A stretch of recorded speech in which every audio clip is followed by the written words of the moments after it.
So welcome everybody to the first Microsoft and Snohomish County STEAM Camp. We're excited to get started today, and we want to welcome to our event today, Dave Summers, the Snohomish County Executive. He'll kick us off.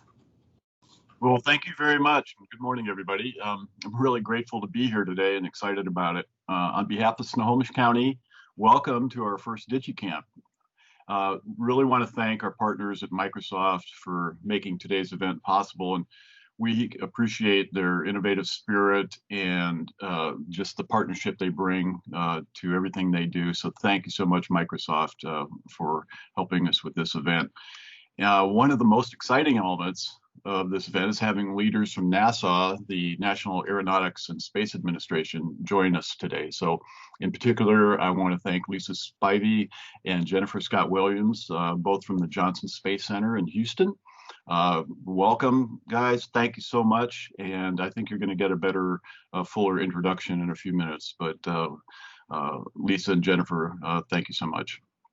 So NASA has been really inspiring pioneers for over half a century, and I'm really grateful for participation today. I can remember when I was a young person getting up really early in the morning, turning on the TV. It was a big black and white tube set, and there was a thing called a test pattern on it.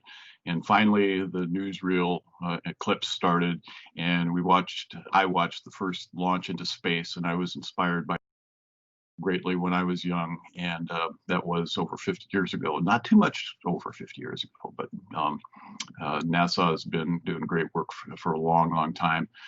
I really also want to thank the Snohomish STEM Network for helping us inspire and train our next generation of scientists, which is many of you. And I'm excited to have this event here in 2020, since so many of us have been focused on cutting edge science for the last 10 months. It's been in the news and it's been talked about a lot, but there's much public discussion about developing vaccine treatments for COVID-19. Maybe someone inspired by the incredible scientists at NASA will be helping find a cure for the next pandemic. So science is an amazing thing, and I hope it inspires you the way it has me. So I hope you really consider today's event as just another step towards better understanding our world and being inspired to dream. So I was trained as a fish biologist and forest ecologist, sciences that are really very much tied to the earth. But I've always been inspired by NASA's vision to discover and expand knowledge for the benefit of humanity. So just this week in the news, we saw NASA's OSIRIS-REx spacecraft collect a sample from the asteroid Bennu. What an incredible accomplishment, and one that will give us insights into the very beginnings of our solar system. You just imagine to be able to steer a remote-controlled spacecraft 2 miles, collect samples of an asteroid the size of a large building, and then bring it back to Earth. It's an extraordinarily complicated and inspiring scientific achievement.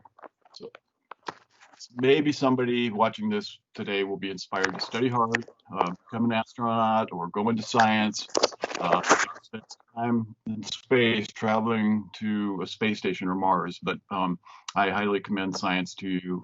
Study hard, work. It's a great career, and it helps us all so much. So I just want to again say thank you to Microsoft, NASA, STEM Network, and with that, I'll hand it over to Susan Locke, Microsoft. Thank you. Great. We'd like to remind everyone, if you are to please go on mute. Good morning, everyone. My name is Susan Locke, and I'm the Microsoft Account Executive who is responsible for our partnership with Snohomish County. And I will be your host for our STEAM Camp today. We have a very exciting session for you as part of today's theme, which is about space exploration. On our agenda, we have 2 segments. First, we will learn about work in the field of STEM at NASA and the International Space Station. Then we will do an exercise together where you will learn how to code using Minecraft with the International Space Station as our background. Some of you may be familiar with the movie or book called Hidden Figures. This is a story about 3 Black women who were mathematicians at NASA, the National Aeronautic and Space Administration, and its predecessor organization, NACA, the National Advisory Committee for Aeronautics. Each served in vital roles in the U.S. space program. At that time, the United States was in a space race with Russia, trying to figure out how to safely get humans into space and to carry out missions on the moon. Who can name the 3 women who are featured in the movie? Not the actresses, but the real people they portrayed. Here's how you can find the answer. Find the notepad symbol at the top of your screen before the hand symbol. Then click on the notepad, which allows you to type in your response on the right side of the screen. Try doing that now. Type in the box of the name of any one of the 3 women featured in Hidden Figures. I will give you a few seconds to provide your answer.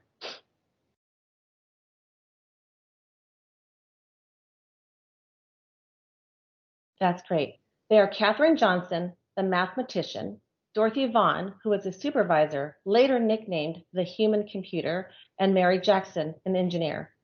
So whenever we have a question, or if you want to post a question, please type in the chat window. We will monitor your posts and we will get to many of your questions during the session this morning. Okay, here are a few housekeeping items. Please keep your video and microphone on mute during the presentation. We will let you know when it is okay to unmute. So let's do that now. Everyone put your video and phone on mute. Okay, so as I shared in my introduction, NASA is responsible for our U.S. space program, supporting space missions and aeronautics and space research. Similar to Hidden Figures, today you're going to meet a phenomenal woman who currently works at NASA. During this session, you will hear about her career at NASA, and then we will be joined by her colleague, Dr. Diallo, who will lead us in a game of Kahoot, which will test your knowledge about space and the International Space Station. Up next is Jennifer Scott Williams, an engineer whose leadership experience includes NASA's Mission Control Center. She has served an integral role in 3 space shuttle missions as the lead instrumentation and communications officer, ensuring that the communications and data systems were successfully configured to support mission operations. Additionally, Jennifer has served as manager of the Minority University Research and Education Program in the Office of Education, ensuring well-qualified minority students were afforded the opportunity to fulfill their dreams of working for NASA, and served as communications lead on the mission operations team for development of the CST-100 Starliner spacecraft.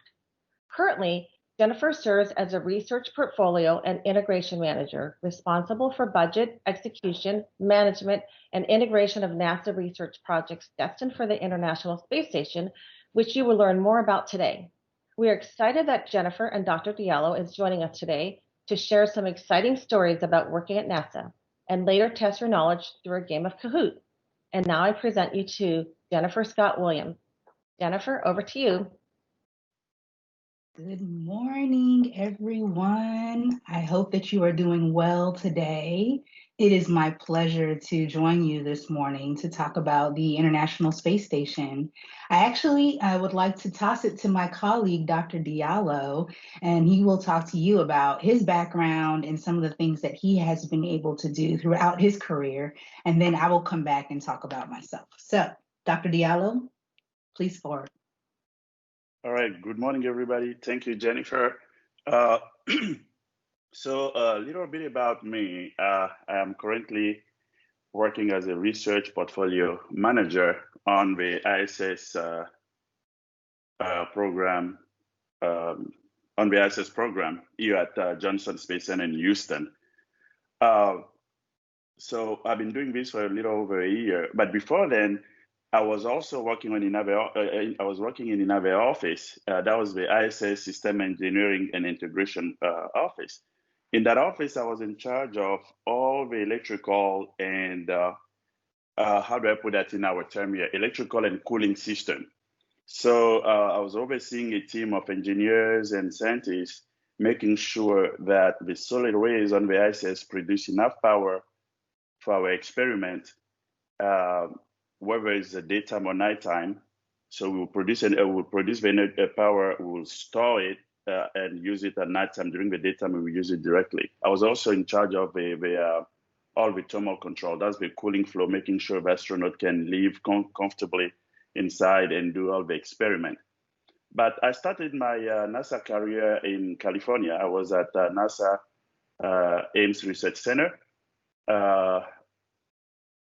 There I did my work focused mostly on research on advanced artificial intelligence type of technique in the field of air traffic management. My understanding is some of you guys are in California area. So a practical application of my work was to make sure that you can land enough airplane at a busy or crowded airport like San Francisco Airport. You know, San Francisco Airport has two runway, and the maximum number of planes you can land at in an hour is 60 planes. So some of my work was, how do you make sure that we can land more than 60? You know, when come Thanksgiving time, you know, I'm sure you've all experienced it if you live in the Bay Area. It was very common to see plane turning around because you had to wait for your time to land. So my research helped, the field of research I was in helped making those burdens less for air traffic controllers. I also work, before NASA, I worked at GE, working on gas turbine. That was a very exciting time for me. As far as education, I graduated from Georgia Tech. I did a PhD and master in aerospace in Georgia Tech, and I did 2 bachelors in New York City. So I've really been in all part of the country. I studied on the East Coast, went to Georgia, South, then West Coast, and now I am in Houston. So I'm open to questions, and then I'm looking for a very fun game in a little bit. Thank you. Thank you so much for that, Dr. Usman. So I'll talk just a little bit about my background. I too am a yellow jacket. I went to Georgia Tech, the Georgia Institute of Technology, and I'll actually, if I can, I don't know if I was going to share a slide to show you just kind of my path, but basically I was born in Oklahoma City. And I grew up in the military. My father was in the Air Force, and we moved around domestically quite a bit. And throughout that time, you know, just had to learn how to make friends wherever new place we were.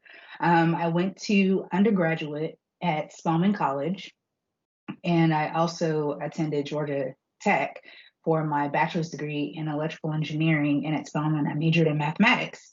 And at the end of that program, I graduated with those 2 degrees. I ended up working at NASA Johnson Space Center, and I became a flight controller. And a flight controller is basically a person who's responsible for a particular system or a particular component of a spacecraft. And so my discipline was instrumentation and communications. Our call sign was INCO. And so as part of the shuttle program, I was responsible for the orbiter, space shuttle orbiter, camera systems and antenna systems. So I ensured that we could communicate with the astronauts and we could manage the camera systems. And sometimes when it was quiet in the overnight hours, we would be able to take control of the cameras and do Earth views, look for lightning and things like that. So that was a wonderful time to work in mission control. Once the shuttle program started to come to a close, I decided to take on a role in the Minority University Research and Education program, which was talked about earlier. And it was a wonderful opportunity for me to shift gears from the technical world and start to work with students and work with STEM, people who are interested in STEM and people who are interested in working at NASA. So I helped facilitate internships and different activities with NASA. And after that, I worked with Boeing. And Boeing, a contingent of us were selected to work with the Boeing team to help develop the Starliner spacecraft. And Starliner is Boeing's answer to Commercial Crew. And so we worked with that and helped to develop the communication systems on board that vehicle, as well as developing the operations activities for how to manage the Starliner spacecraft. From there, I got an opportunity to work for the International Space Station program.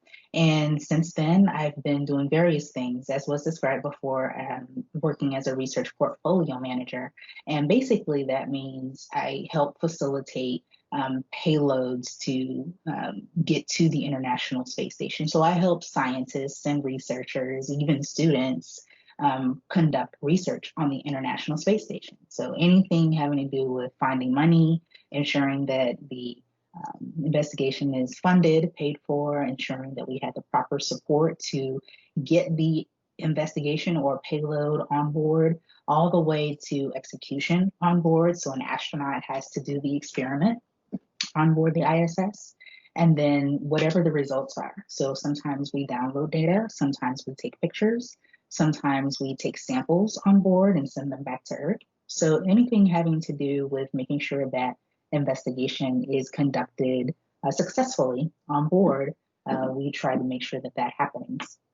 And then once the samples or data or whatever it is returns to Earth, we ensure that the principal investigator or the PI is satisfied with the result. Sometimes they're not, and sometimes we have to revisit. But generally, the experiments are successful, and we're able to celebrate, and the PI is able to publish the research or give talks about what they've learned about the experience. And so that's all very exciting. Currently, I am the manager or branch chief over the applications client support office, and the team members are responsible for external payloads, anything that goes on the outside of the ISS, as well as investigations that are technology demonstrations. So it's almost like research and development. So things that we fly on the ISS to learn something new. Sometimes that means the experiment fails, and that's okay because you learn from that experience. And sometimes it means that the investigation is super successful and we want to do some more of that. And so that's a technology demonstration. We also do other things like STEM research. We do things to help students fly things in space. So just all manner of things that are inside and outside of the ISS. I manage the team that does that work. So it's pretty exciting stuff. Let's see. So that's really kind of the background for myself and Dr. Yalo. I also wanted to share with you some of the things that we know about the International Space Station. I'll just kind of go through the information quickly. The International Space Station, it floats 250 miles above the Earth. And I would pay attention to this information because it may show up during the game. So the ISS flies at about 250 miles above the Earth at a rate of speed of 17,500 miles per hour. So it's pretty fast. And in order to orbit the entire Earth, the International Space Station takes about 90 minutes. So in that time, let's see, most of y'all are on the West Coast. So I've been to Southern California and in sort of Central California. So the time it takes for you to drive from, I guess, LA to maybe San Francisco, I think, is probably the amount of time it would take for the International Space Station to orbit the Earth. So astronauts see 2 sunsets and sunrises per rev. So they see a lot of sunrises and sunsets. We are celebrating next month on November the 2nd. We are celebrating 20 years of continuous human presence in space. So some of y'all are probably I'm guessing 10, maybe 9, I'm thinking, maybe 11. So we've had humans in space nonstop for as long as you've been alive. Can you imagine that? So 20 years of continuous human presence in space. So it's an unbroken streak of human presence in space. A couple of other key facts and figures for you to think about. It takes about 260,000 solar cells on board the ISS, which is about 38,000 100,000 square feet of solar arrays to help power. So you're harnessing that energy from the sun to help power the systems on board the ISS. That's like hard to even imagine. 200,000 solar cells? Whoa, it's a lot of solar cells to grab that energy from the sun to power the ISS. Let's see, what other kind of key facts can I tell you? If you look at the International Space Station, if you decided to lay it somewhere on the ground, the way the ISS is right now, it would be about the length of a football field from end to end. So some of you who are football fans, you might have watched, but let me think. Who played yesterday? See, I'm in Texas, so I know the Texans, the Houston Texans played. Who did they play yesterday? Oh, man. The Packers. They played the Packers yesterday. It was a kind of sad game, to be honest. But if you look at that and if you think about a football game or the football field, or if you've ever been to an NFL game in your life, then you can look at that and imagine that the entire International Space Station was sitting right there in the middle of the field from end to end. That's how big it is. That's how big of a giant spacecraft is orbiting the Earth at any given moment of the day. And you can see the International Space Station fly overhead, and you can see it from the naked eye. It looks like a bright star crossing the sky. And we'll show you how you can spot the station a little bit later during the game. So let me think. What are other things? The International Space Station orbits the Earth 16 times a day. So I talked about how it orbits the Earth every 90 minutes, and you see all those sunrises and sunsets. It's circling the Earth 16 times a day. So those are just some of the quick key facts of the International Space Station that I decided to share with you this morning. There's all kinds of other information that we could share, but I want to be cognizant of time. A couple of little things I wanted to share as well. The International Space Station has a lot of traffic, a lot of vehicle traffic. We have the SpaceX Dragon that carries cargo and now crew to the ISS, to and from the ISS. We've got the Northrop Grumman vehicle that takes cargo to the ISS. And we've also got international partnerships. So ISS is International Space Station, right? So we are a partnership of over, I think, 16 countries around the world. And so we've got Russian vehicles called in the progress to the ISS. For a while, for quite a few years after shuttle was retired, we relied on the Russians to take our astronauts to and from space, and we still do, which is very expensive. So this is why we want to develop the United States version of transportation to and from the ISS to replace the shuttle. And so we've got European vehicles, we've got Japanese vehicles, and so there's a lot of traffic that goes to and from space on a regular basis. While you're sleeping, someone's flying to the ISS or flying on the ISS. So it's kind of mind-blowing if you think about it.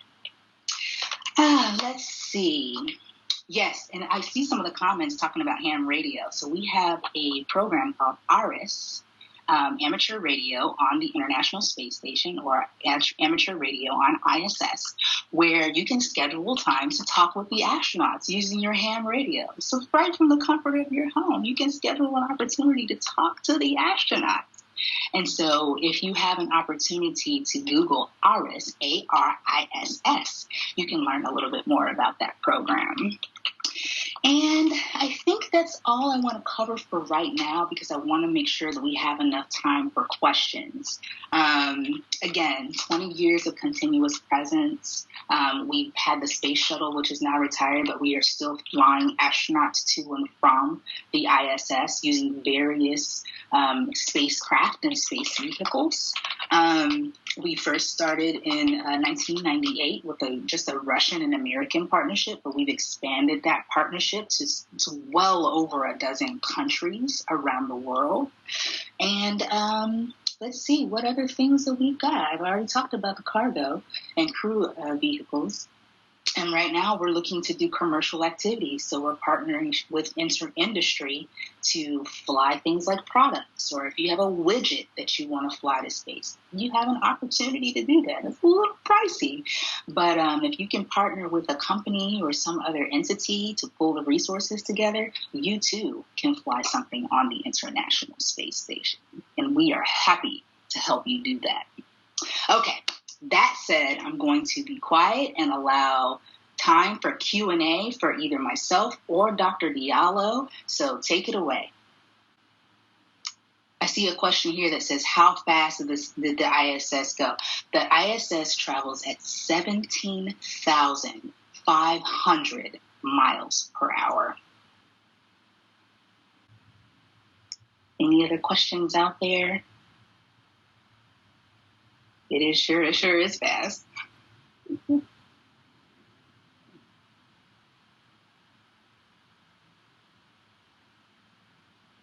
Okay, well, with that said, we are complete with our portion of the conversation. We do have a game. All right, so let's see. Are you all seeing the screen?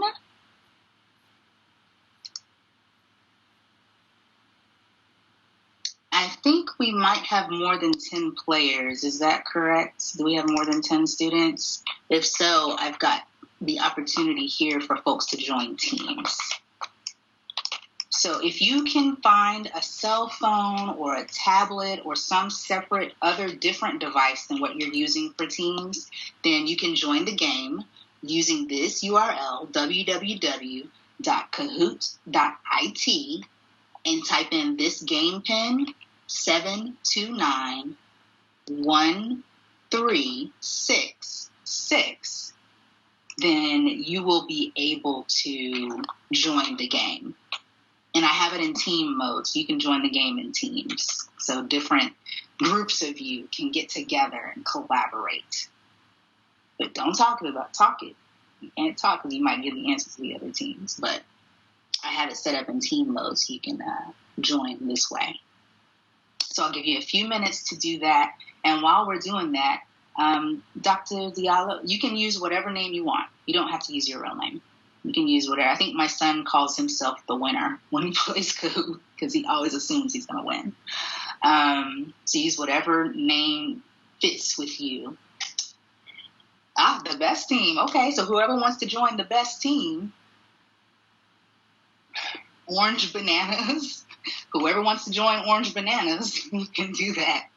So pick whatever team you'd like to join and go from there. We'll give you just a couple of minutes. And if Dr. Diallo, if you have a couple of other things you'd like to share, we'll give that opportunity while the students join the game. Oh, yeah, no, I'm excited to get this game going. Hopefully, they did understand well the background you presented and be able to answer those questions. And again, yeah. I think you said it's up to 10 people, right? You know, if we have less than 10 people, we don't have to be in team. That's right. Yeah. So if we have less than 10 people, we don't have to be in teams, but, you know, we'll just kind of see how things go here and go from there. We may have 10 teams. Who knows? If you find that you can't join just as a regular person, find a team to join. And it's also posted in the chat. I'm going to unshare and reshare just real quick. We're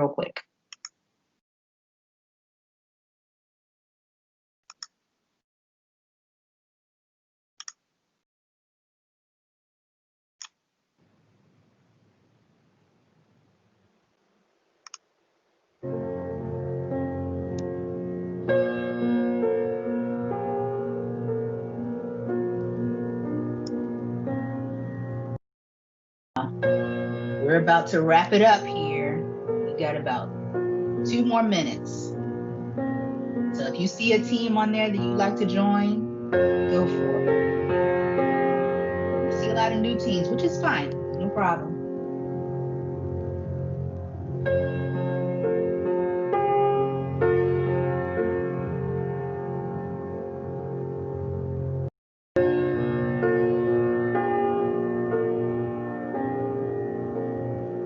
It's a cool team name. So, Vincent, Gamers.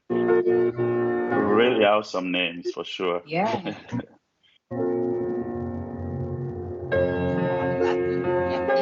like it. All right. Give you another minute or so to join the team.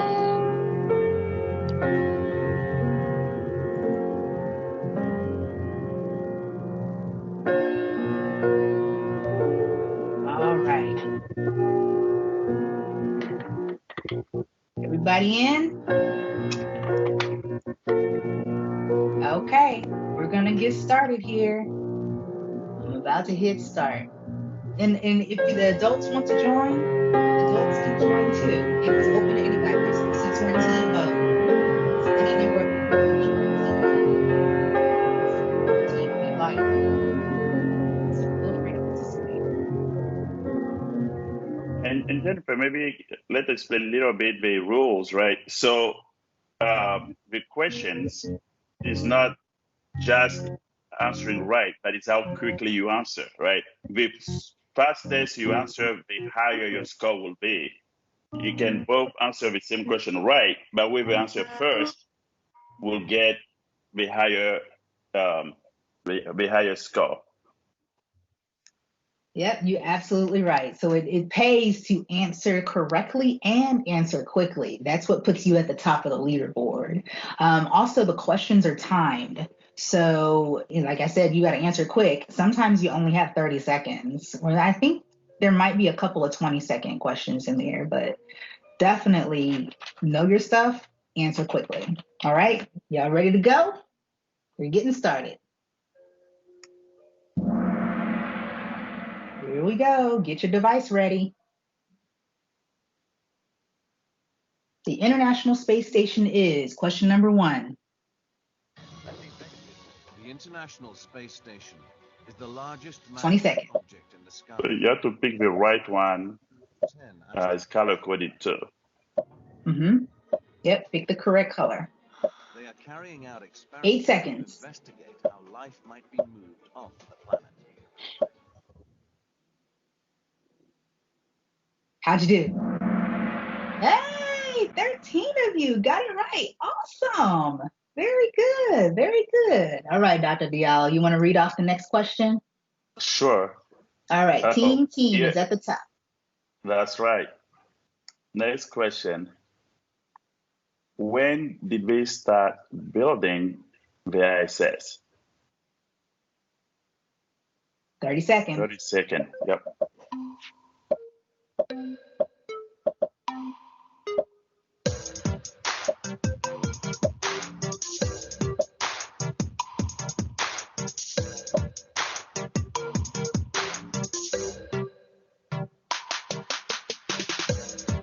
I think we have everybody answered now.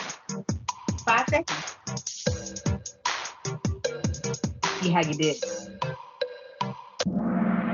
Okay. 12 of you got it. Very nice. Question.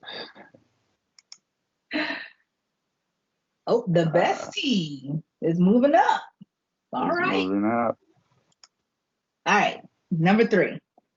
The ISS consists of 14 elements operated by how many countries? I kind of mentioned this before.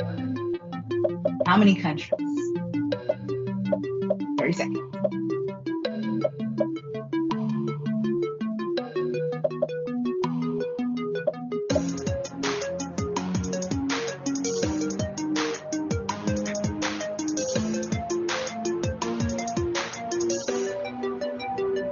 All right. So we got them. 5, 4, 3, 2, 1. How'd you do? Okay. We got a good number here. All right, Dr. Diallo. You ready? Right. Oh, wow. SpaceX is on top now. Ooh. All right. Get that next one. Next question. True or false? You can see the ISS when it flies over your city. Blue or red? True or false? 15 seconds left. That we orbit it every 90 minutes. That means on the space station, we see 16 sunrises and sunsets each day. Every one is magical to watch. All right. Okay, good number. That's nice. Yeah. 12 Yeah. correct. Okay, let's move How on. we doing? Next question. How far above the Earth's surface is the ISS floating? 21 miles, 30 miles, 2,000 miles, or 250 miles? And we already have 11, 12 answers in. Doing pretty good. These folks are on fire. How'd y'all do? Not bad. Not The right bad. answer is 250 miles. Mm-hmm. SpaceX is holding up. All right, but Gamers is real close. They got 5 correct answers in a row. That's awesome. Y'all are doing this. Amazing. Let's keep going. Fire. Yep. Next question. What is the equivalent size of the ISS from end to end? Jennifer mentioned this during her presentation. The racetrack, the Washington Monument, Elon Musk's backyard, or a football field.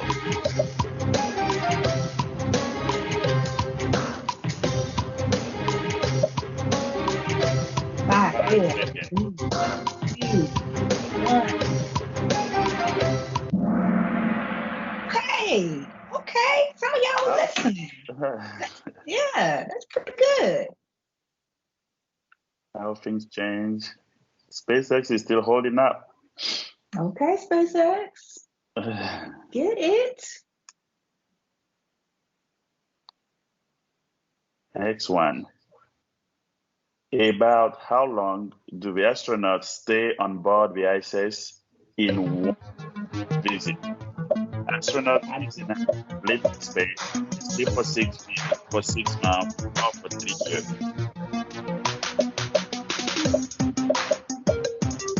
Best guess. 3, 2, 1. Okay. 6 months is the correct answer. Most of y'all got it. That's really good. I didn't specifically say, so that's pretty good. Yeah, they've been listening. All right. SpaceX is still on top. Who's on Space? Are you on SpaceX, Dr. Diallo? You're not on the SpaceX team, are you? That's right. I'm not, no. All right. Let's keep going. What space vehicles, are used to transport the astronauts and supplies to ISS? T-minus 10, 9, 8, 7, 6, 5, 4, 3, 2, 1. Engine ignition. Liftoff of the Falcon 9 rocket with science for today and for deep space exploration tomorrow. 10 seconds. Let's clear the tethers.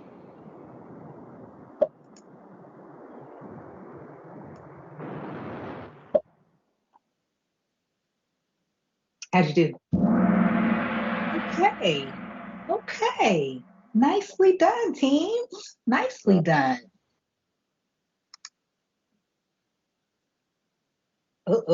Team is coming up. 8 answers correct. They on the come up for real. Let's keep going. How fast is the ISS traveling through space? Someone asked this question. That's right. It's 3,000 meters per second. It's 9,000 miles per hour. Is it 17,500 miles per hour? Or is it 700 seconds? 10 seconds. Speaking up. 5, 4, 3, 2, 1. Okay. Nice. Very good. 11 of you got that one. Ooh, we just cannot knock that SpaceX off. Somebody got to knock SpaceX off the podium. They are getting it. All right, y'all. Dempsey's team is doing great. Hit answer streak number 6. Awesome. Awesome. All right. We're halfway through, y'all. Hang in there. Now, this was in the news. How many of y'all caught this one? The first 2 commercial crew shots launched. This happened last month, I think. Yeah.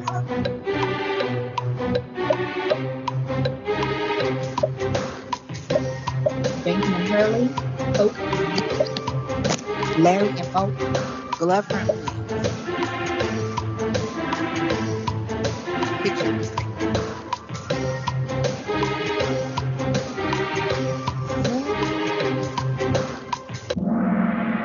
Nice. 7 of you got it. Awesome. Bob Behnken and Doug Hurley launched to the ISS on the first crewed SpaceX Dragon. How did y'all do? Let's see what it's looking like. Okay, the cool squad's coming up. That's right. Okay. And I've seen the space that's here on the chat. So Aiden Seal said, "I'm SpaceX if you're wondering." All right then. Okay. Look at this. Got a little trash talk happening. That's right. All right, let's go. All right. Next question. What is the name of a SpaceX capsule? Is it Dragon, Swan, Cygnus, or Laser? I think this one Jennifer said it during a presentation as well. 10 seconds.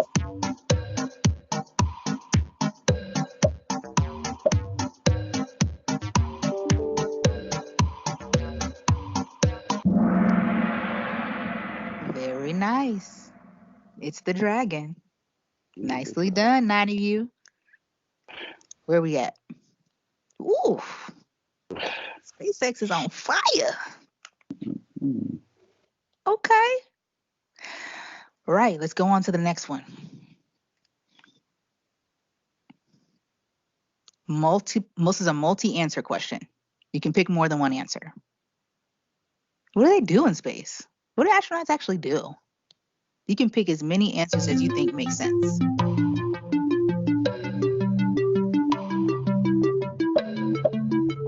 They're either doing science, they're doing spacewalks, they eat, sleep, and play, or they fix things that are broken.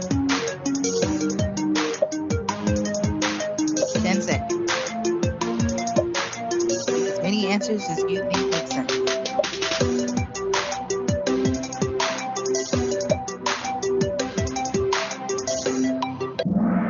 Okay, we got a mix.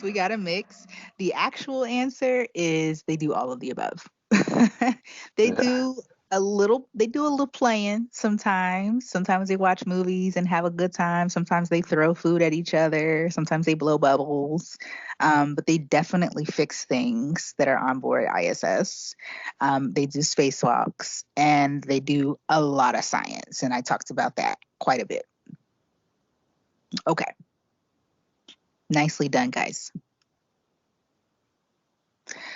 Woo, woo, woo. The dingus eggs is in spot number 2 right now. Okay. Fascinating. All right, y'all. We coming up to the end of this. You have a few more questions left. This is a true or false? True or false question, yep. We fly animals in space. True or false? True.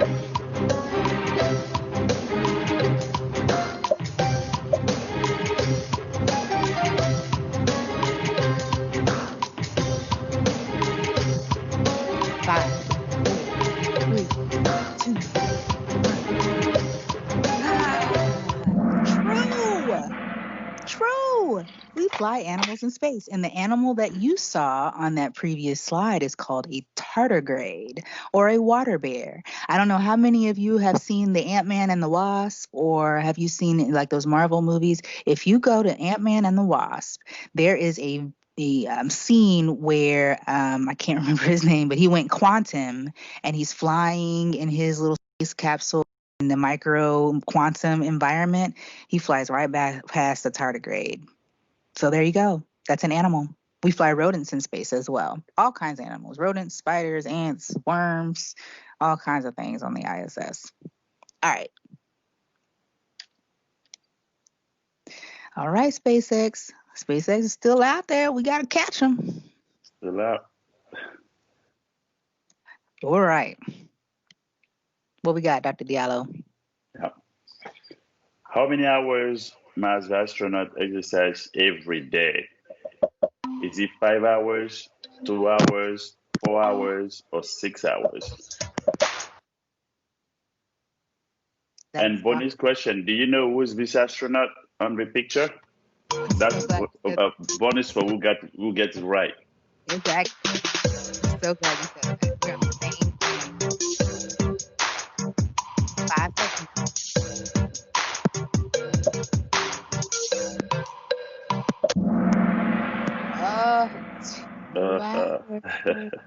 They had to work out for 2 hours every day. Can you imagine having to run laps and do weights 2 hours a day?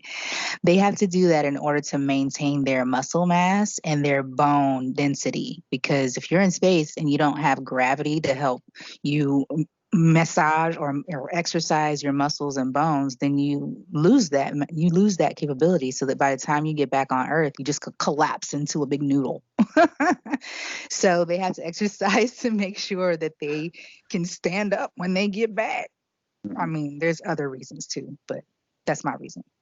Let's see, Dr. Diallo, who was the person in the picture? Yeah, that's Victor. That's astronaut Victor Glover. He's getting ready to fly. He's going to space soon. You should all know about him. He's a very nice guy. He loves working with kids. He's passionate about STEM, and you should all wish him luck. You know, he's the next one online going to space. That's right. He's on Crew 1. Is that correct? That's right. Crew 1. Yeah. Yep. And Crew 1 is scheduled to launch in about 2 weeks, 2.5 weeks. So really soon. Mid-November. Yep. Yeah, y'all be thinking about Mr. Glover as he gets ready to launch. All right, let's keep it going. SpaceX is still up there, but only by 3 points. Only by 3 points. Y'all coming up. Okay. Tim is catching up. Ooh. All right, next question. How do astronauts use bathroom in space? Is it pee-pee tube and air potty, diapers? Toilet of the International Space Station. Let's say you're up here on ISS and you need to go to the right. 2, 1. How do you go? That's pretty good. 7 of you got it right.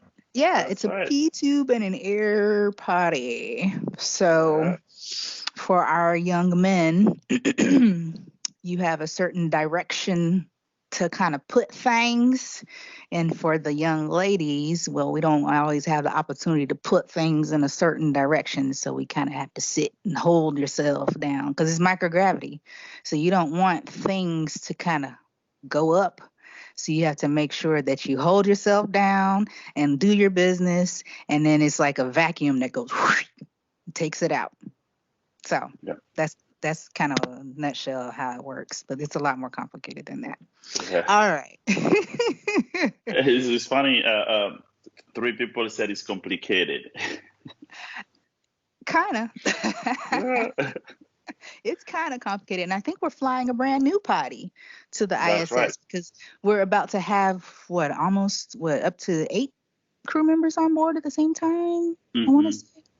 And so imagine you have just one potty just imagine you on the ground in your house and you have one potty and you got 8 people trying to use the same potty. Could get a little stressful. So we're putting up a new potty that has more capabilities. So more to come on that one. Okay, next question. Oh, how's it looking? Tim is up. Come on, Aiden. What's up, SpaceX? Team. All right, y'all. Come on. Let's keep it going. Yeah. All right. Next question. This is never multi-select, so you pick as many as possible. What kind of experiment are done on the ISS? Those all that it flies. Whatever answer makes sense.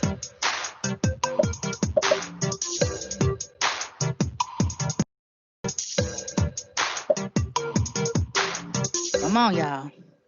10 seconds to go. Come on. 5, 4, 3, 2, 1. You got it. You got it. Okay. We got a little mix. But it's still pretty good. The answer, the answer is all of them. All of those things are done on the ISS. So I talked about tardigrades. We also fly mice, and we're going to be flying squid here pretty soon. We grow plants in space. And so we have this device called the Veggie, or the Advanced Plant Habitat. So we have some astronauts that have a green thumb. And so they like to grow things like lettuce, and they grow their own salads, basically. We'll be growing some tomatoes as well. Life sciences and physical sciences, we fly cells, cancer cells, we fly bacteria, little microorganisms, and we also do protein crystal growth. So crystals grow perfectly in microgravity. And so it's an opportunity for pharmaceutical companies and medicine places, even our international partners love to grow crystals in space because they make a perfect formation. So that's just some of the examples of the things that we do on the ISS. Any other thoughts, Dr. Diallo? Oh, yeah, no, all of the above. And we do a bunch of experiments also outside, right? We have cameras to look down on Earth.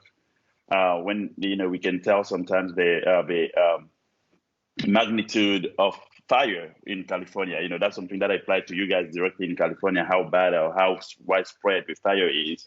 And here in Houston, they usually tell us ahead of time how big the hurricane eye is, right? How big. And usually from the ISS, that's the first place where you can tell those kind of things. Awesome. And so Dr. Diallo is going to have to leave us here shortly. So if there are any questions for him, please put it in the chat. And while we're going through for the next couple of minutes, he can try to answer those questions for you before he departs. In the meantime, we'll go to the next question. All right, team. How often does the ISS circle the Earth in one day? All right, you can answer this question, and if you have any thoughts for Dr. Diallo before he goes, put them in the chat.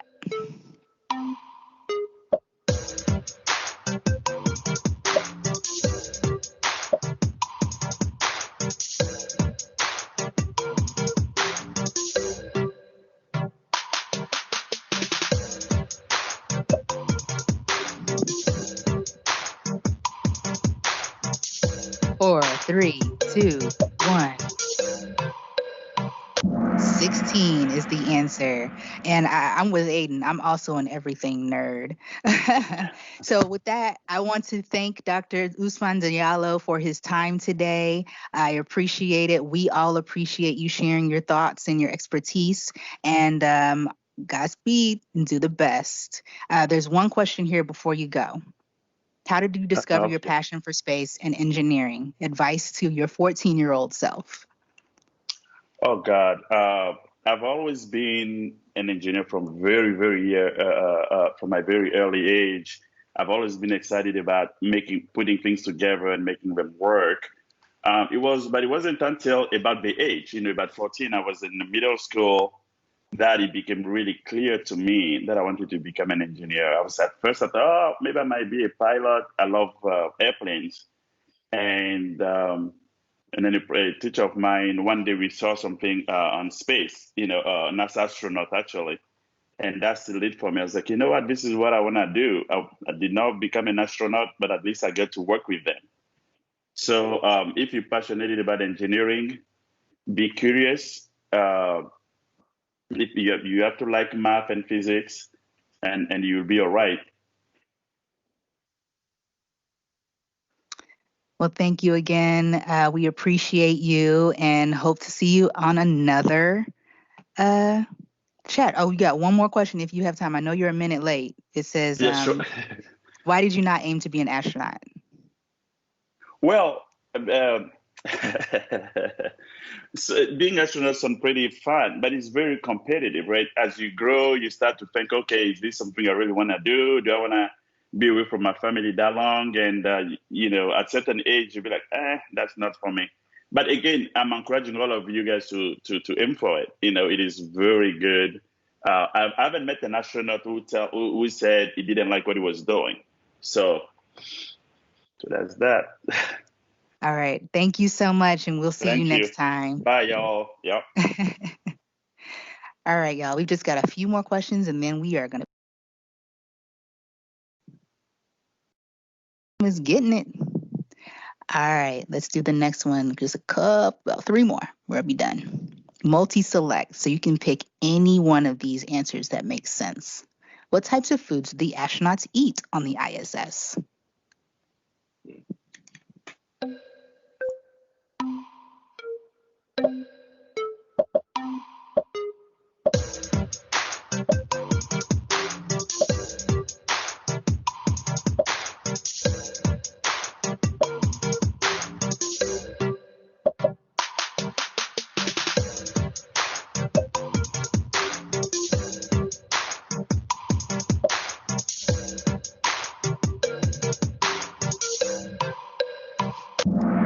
Okay, very nice. Actually, yes. Very good. They eat ice cream and then the good stuff like Dove bars. I mean, they get the good stuff in space. You hear me? Fruits, nuts, candy, fresh veggies. I said they make salads in space. I mean, if you want to be an astronaut, you get to pick your own menu.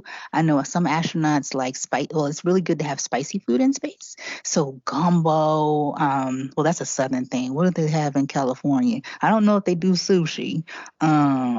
But just about anything that you want here on the ground, they can figure out a way to send it to space. So it's pretty awesome. We have an amazing food lab here in Houston. Okay, let me move on. Just a couple more questions left. Why are the astronauts weightless? Microgravity, nonsense gravity, no reason, or good reason. You might be able to recognize that person in the video.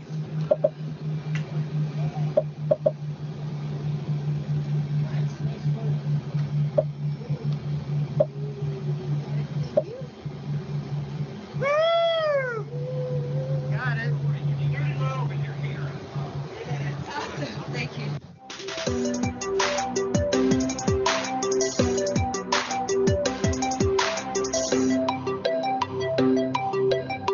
How'd you do? Very good. All of you got it. It's fantastic.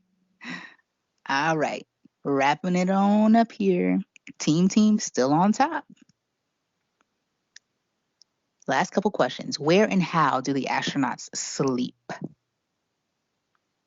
The sofa, sleeping bags, a table, or a bed?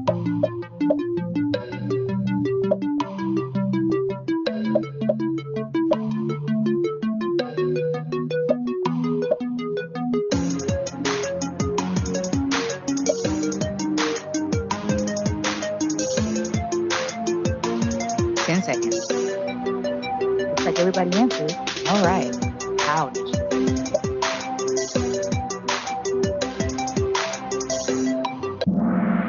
Very nice. Very nice. Yes, they strap themselves to some surface on the ISS. There's no up or down in sleeping bags. And often they'll go in a small crew cabin that's designated for sleeping, but really you can sleep anywhere.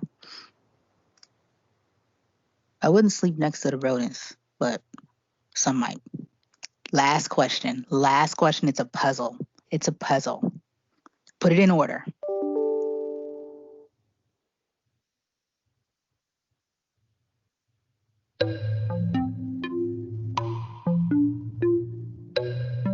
Plenty of time to answer this one. Put them in the correct order. Put the colors in order to make a statement.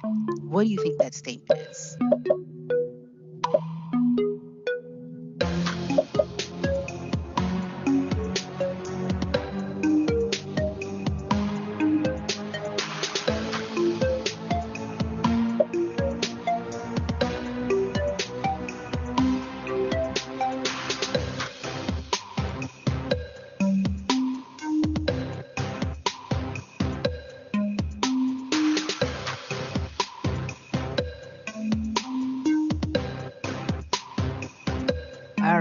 we got answers from everyone on this one. Let it play out.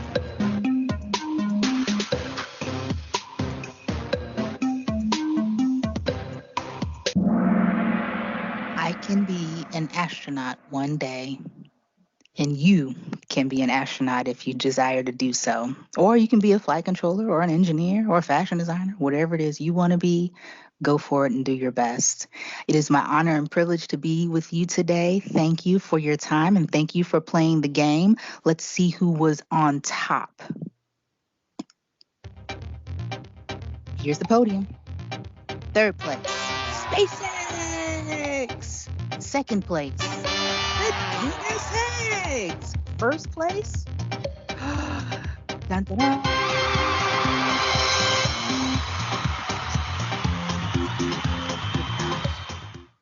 Well, I'll take this 3 minutes to kind of introduce myself for those that are joining back on the half hour. I am Todd Beard. I am a Microsoft Innovative Educator. I am located here in Flint, Michigan. So some of you may have heard of Flint in the news. I am also the CIO of a school that I helped build with a group of individuals. And we really built it to embody this kind of learning so that we can be able to take what we're learning up in space and apply it to a fun situation like Minecraft to be able to create this thing called edutainment, this idea that when you're learning and having fun, that learning is deeper and that you remember it longer because it's just more ingrained into your memory because of that fun and the excitement and stuff like that. So we're going to be doing a little edutainment.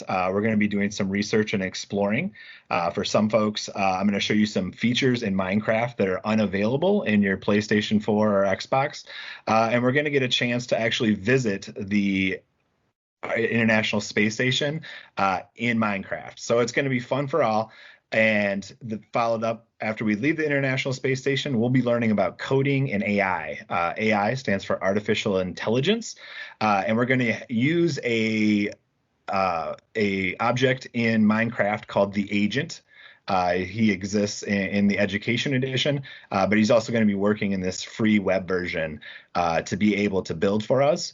And so that we can get a little bit of the ISS and space station and a little bit of AI, and then you guys can take it from there as far as you want. So I'm going to jump into the presentation here as we get folks joining us. This is a code.org hat. I'm also a code affiliate working for code.org. I just love computer science. Currently in my role, I'm CIO of a school, library, museum, a science center, working all together at the Flint Cultural Academy, and still get to do amazing things with Microsoft, NASA, the United Nations, code.org. It really is a dream come true. And for all you students out there and teachers, just follow your dreams. I've been very fortunate to be able to continue doing work with NASA. I applied to be an Albert Einstein Distinguished STEM Educator Fellow. I'm still working on that. So that question about going into space, maybe this year's application I'll be accepted and I can start training to be an astronaut. I'm requesting control and it is not approving. So Cindy, if on your end you could grant me control, I can jump in. Greetings for those of you that are coming back. I am Todd Beard, the edutainment teacher, as I'm known on Twitter and LinkedIn and all around the internet. I have so much fun working with organizations and being able to share my knowledge and share kind of some fun edutainment ideas. In the first part, we're going to jump into the Minecraft Education Edition. It's a product that I use with my students, and you're going to get to see some of the challenges. Also, there is a build challenge that I will be issuing at the end of this presentation so that when you are finished, you can possibly go in and try to compete to earn some Minecraft swag. There we go. All right, I'm ready to go. So, oh, that was not right. Let me go back here. All right, here we go.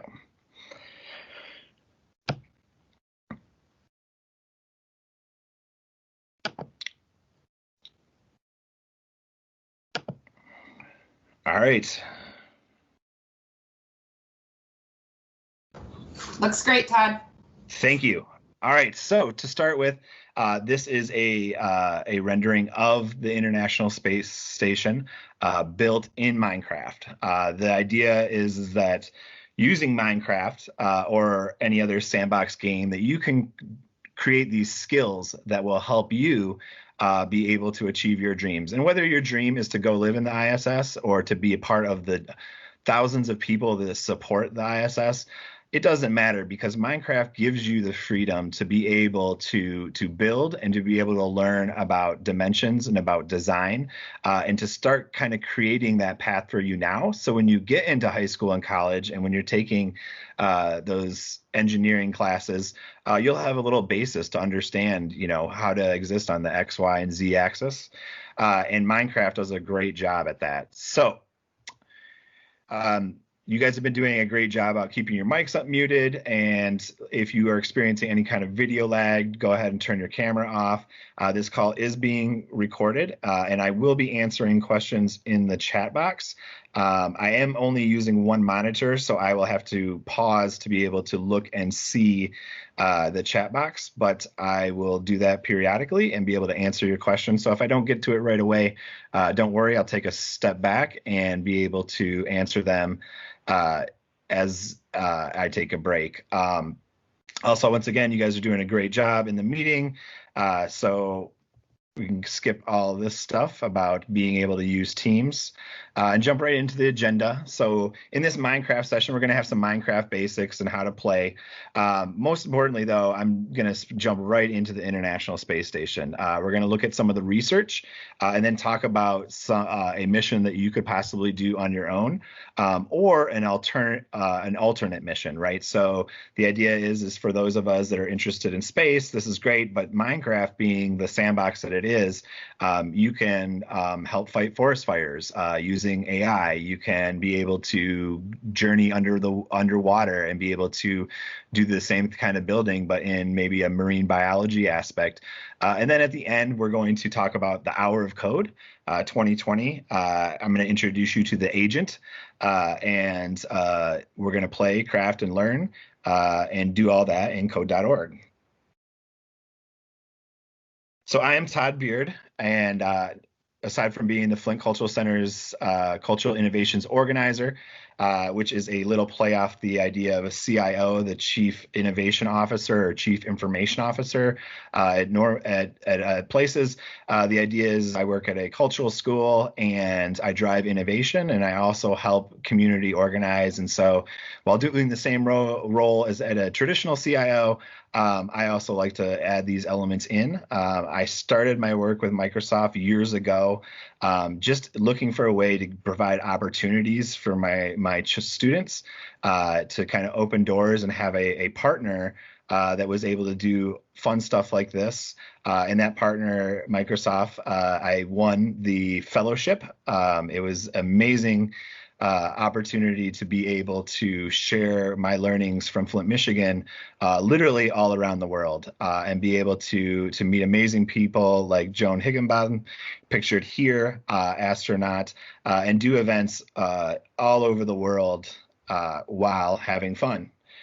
Because Microsoft's goal is to empower students today to be the creators of tomorrow. A lot of school districts are asking for these innovations, and Microsoft is listening. And this is one of those ideas. of being able to integrate something that kids love, Minecraft, with what's going on in your school. So I posted this link in here. It's education.minecraft.net. This is kind of where the journey starts for school districts. The idea is that you can use Minecraft in your school to be able to teach everything from math to science to chemistry. But what I really found is that in Minecraft, it really created those soft skills of being able to work together, of being able to create a project. And it's been so great for our social and emotional learning, just as much as it's been for our math and language arts. And so once you go there, you can actually sign in if you have an account. Also, I posted in this link here that how to get started, and then also where to go to get the download. If your school already has the education account license, it's 25 times you get to play for free. And after that, it would require purchases of the license. But like I said, that's for moving forward, in the months ahead. And as we look for more resources, this is a great one. And I'm going to kind of show what my students do and kind of show you some of the features that are available only in this edition and how it supports learning, but also how it can be fun. And you can go to that by going to education.minecraft.net /get-started/download, and it'll be able to download that. But once again, you do need a school license, right? So this won't work with your Xbox license or your PS4. This is a totally different thing. The ability to be able to play with your friends at school and not have to worry about griefers coming in from outside, and just keeping it so that only the kids in your class or in your school are able to play. That's how this idea came about, is to be able to have that. In the past, it was only available on Windows and on Apple. This year, new is the availability to be able to do this in Chromebook. And so the idea is that you can have all the same things and the new items that are available in the desktop editions, but be able to run them on your Chromebook. Once you log in, it looks a little bit different, but I'm just going to kind of show it off before I jump in. This allows you to be able to save your worlds, so I can work on multiple worlds in multiple classes. So I could be in social studies class working on biomes, and then I can open up another world for science class where I would work on the chemistry or whatever we were learning in there. Also, there's already pre-made worlds. So the idea is for a lot of educators that are looking for resources like, oh, we're doing a unit on alternative energy. I'd love to be able to do that in Minecraft. Well, now you don't have to recreate the wheel. Teachers all around the world are submitting their amazing lessons that are just changing the lives of their students. And the Minecraft team is making those available so that teachers with limited Minecraft experience can be able to provide those same opportunities to their students.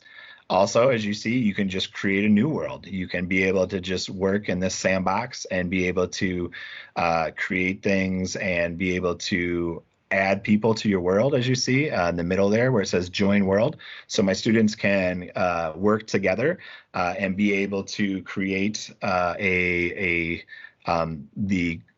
Minecraft challenge, which I will introduce you to at the end of this thing. So I have students working in groups of 1 to 3 to be able to complete the global challenge. And then lastly, if you want to, you can email people or import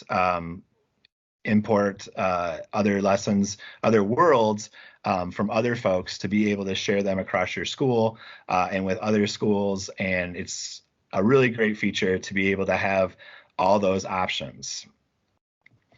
So once I click on the view library, it takes me to the library, and the library itself is divided up into 4 different categories, right? So in those 4 categories, we have lessons, monthly build challenges, which is what we're going to go to, biomes, and worlds. So I'm going to take a second to jump out and kind of look and see if there are any questions. Awesome. Thank you, Edric, for posting that. All right, Haley, we'll get started. Can you create your own? Awesome.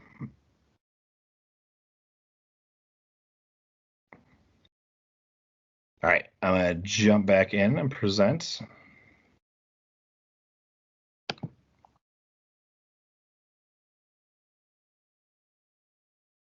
All right, so after going into the world, the build challenges. So this build challenge, as we said, was a previous one from last summer, and the students were able to create their own world. The teachers were able to download the lesson plan to be able to sublet that world, and the objective was to be able to add on to the International Space Station. So I want you to take a second to think about what you would add on to that. I'm going to jump in and we're going to build a little bit. But the build challenge for this particular month was to build an addition to the International Space Station. And more importantly, that addition is being built to facilitate a scientific experiment that you would like to conduct. And to piggyback off of the NASA folks, this has been 20 years for us living in space. My life was forever changed when my fourth grade teacher, he got his experiment into an older version of the space International Space Station. It was called Space Lab, and so when he was in high school, he got them to germinate tomatoes in space as part of this idea that college students were able to submit stuff and be able to get their experiments performed. And so just hearing about him being able to do that, I think really inspired me from an early age. And I hope to give that inspiration to you, that you can do it, that you can come up with an idea, that you can research and learn all you can to be able to make that idea successful, and be able to get that experiment on board. As you can see, researchers from 103 countries have conducted thousands of experiments on board, and you could be next. So there's a little more, a better drawing of the International Space Station and all its parts. We're going to get an opportunity to jump into that and be able to walk through it in Minecraft. So that's pretty fun. So go ahead and type in the chat board. Type an experiment you would like to try in microgravity aboard the International Space Station. I'm going to take about 2 minutes while I get my Minecraft world ready, and that while you type, and then I'm going to share the world, and we're going to jump right into the International Space Station via Minecraft. Okay, while people are talking, Sebastian asked, how long does the download take? It really depends on your internet access. If you're doing this on a PC, like I said, the download would only be if you had an education license. What we're going to do is we're going to actually play in the browser version, so you won't have to download anything. When I download, it wants a URL. Okay, don't worry about downloading anything. I was just kind of giving you those kind of options for the educators. And do you have commands like fill? Yes. So we're going to be programming. Like I said, the first part is first part of our session together. We're going to piggyback off the ISS. I'm going to take you into my school, my classroom's ISS space station. But at the same time, that's just going to be, you're going to be riding with me. There's not going to be any building in that aspect of it. But after we leave the space station, we're going to be jumping into a Minecraft where we can all build together and be able to follow through a progression that will teach us about artificial technology, so that you can say today that you learned about the International Space Station, 1, and 2, you learned about artificial intelligence. And with those skills, man, the sky's the limit.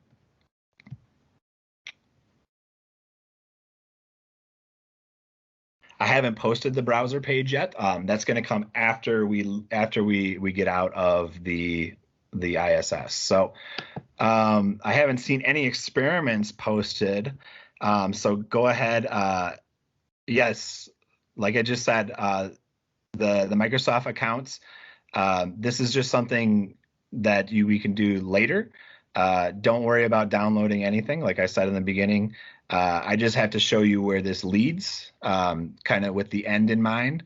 And we're going to jump in at the beginning. So the beginning is going to be our browser base. So once again, don't download anything. And we're going to jump right into my Minecraft Education Edition. And then I'm going to share with you to be able to see it.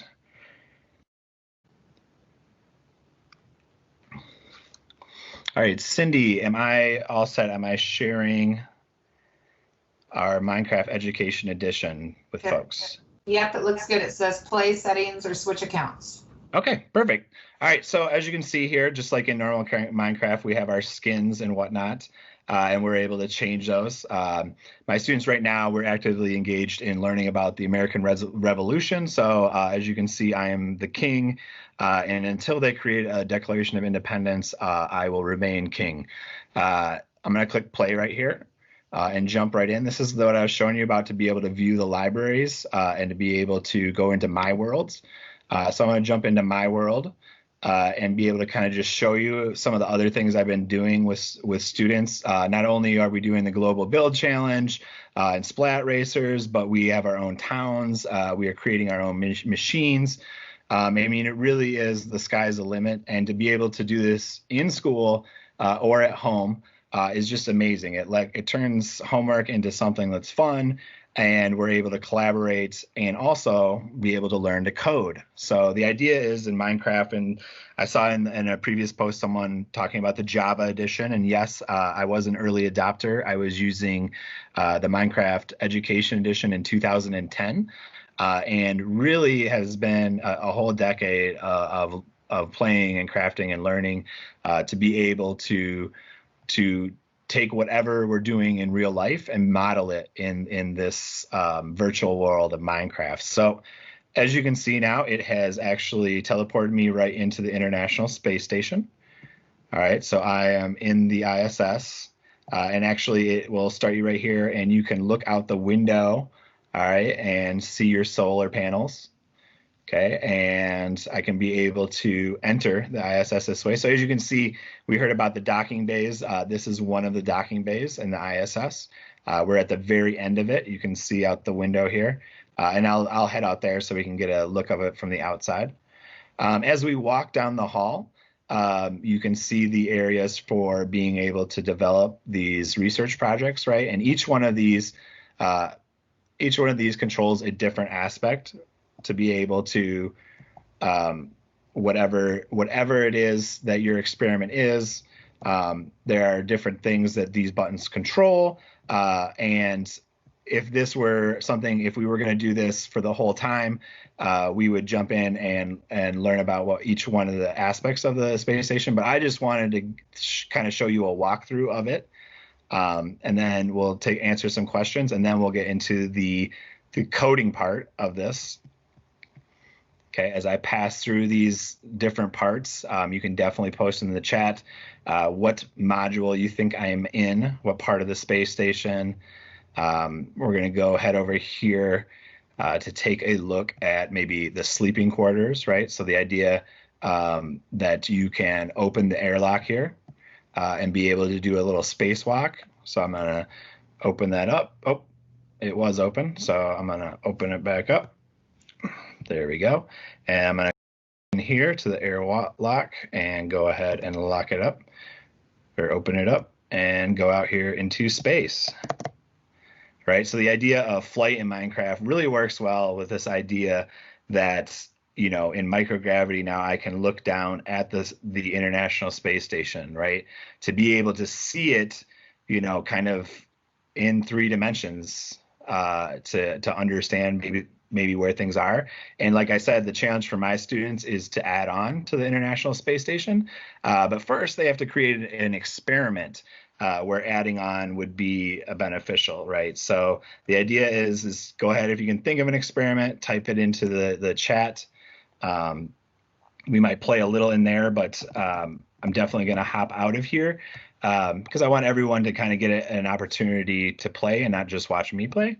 But like I said, you won't be able to download this version without having the license, and you can't buy the license as an individual. The whole design of this was to keep kids safe, so that they could have a safe place to build. So only school districts can be able to purchase this, but it's an idea of where we could go. Here's the sleeping quarters, so you can head into there. Keep looking around here. Our Columbus module is over here. So if you learn about what the Columbus module does, here's the hatch to the NASA shuttle. All right, but as we know, the shuttle was being retired, so that's where our rocket actually will dock in there. And here's some more science experiments. As you can see, the idea is that these students were able to craft and learn and be able to create their own. And so with that, I'm going to jump out of here, save and exit. And I'll go to the chat board to see what questions.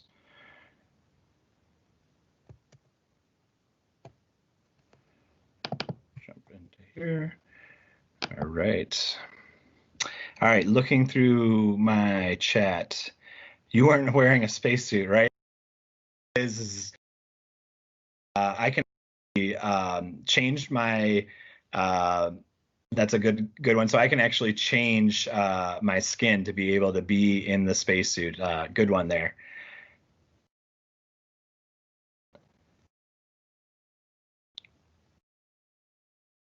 Oh, here's a good experiment. The effect the vacuum has on different non-living objects.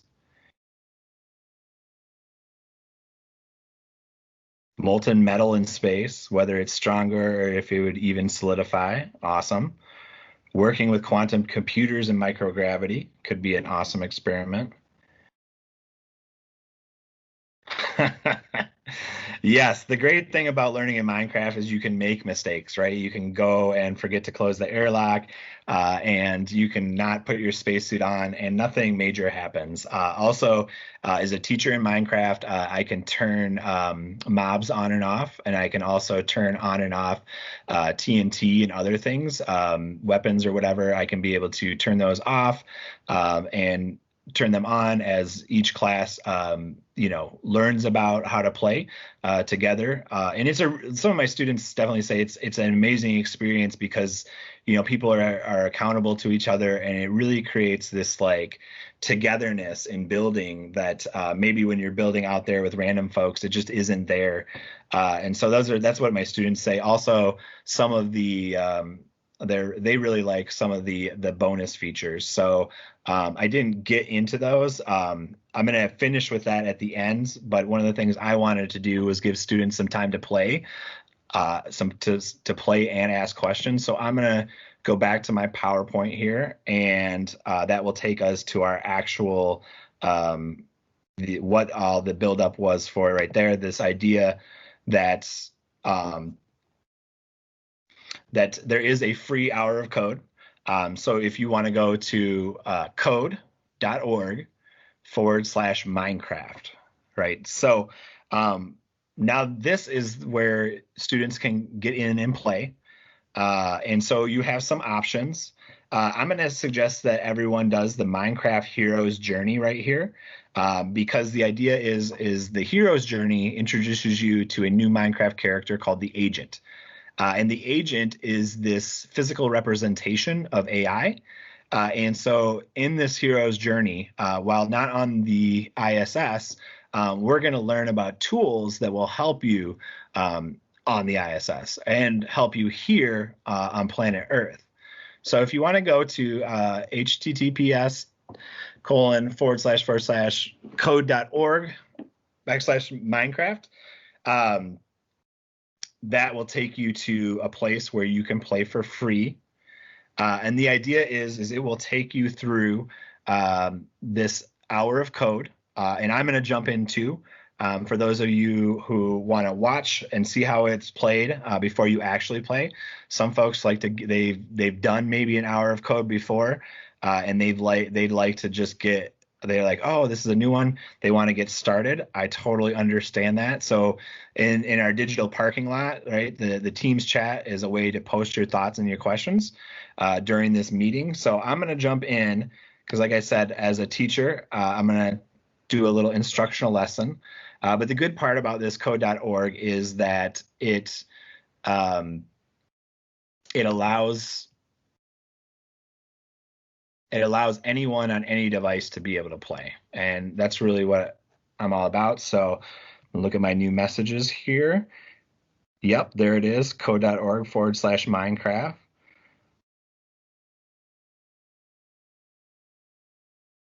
The idea, so the normal Minecraft, I don't know that there is a normal Minecraft, right? There's Bedrock Edition, there's PE, there's Education Edition. The idea is that you can use Minecraft however, and the more Minecrafts you are proficient in, the better you'll be at any one of them, right? So even if you, I operate in the Java, the C#, PlayStation, Xbox, it doesn't matter. And in this, we're using Minecraft as a tool to learn about AI, right? So the idea is you could make your own versions of Minecraft by learning about machine learning and learning about being able to use, yes, the C-Pound edition. That takes money, so you have to purchase that one. So I couldn't do that in mine, but I did want to show it to you. And in this one, I'm going to go into the Minecraft and the code.org. So I'm going to jump in there. If you have any questions, go ahead and keep posting them. And jump into the code.org.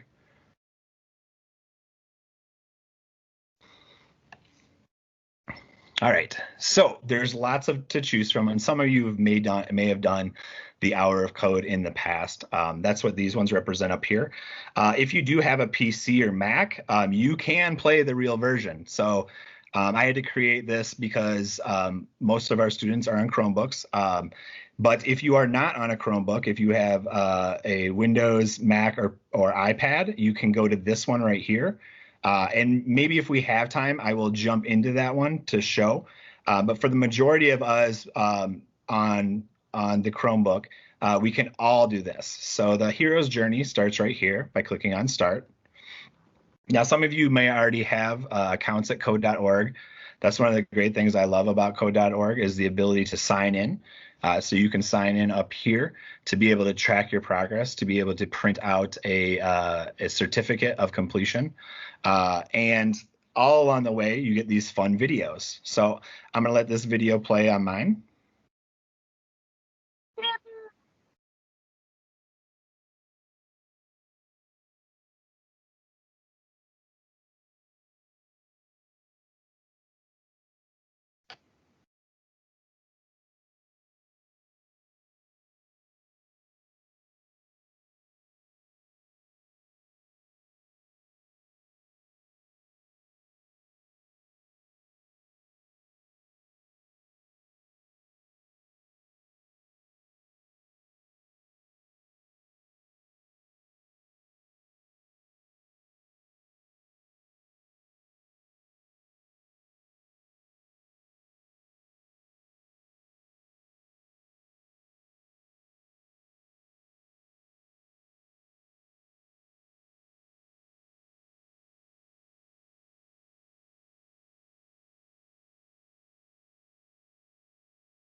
Todd, should we be hearing any audio? Yeah. Yeah, we're not. I think you need to reshare your audio.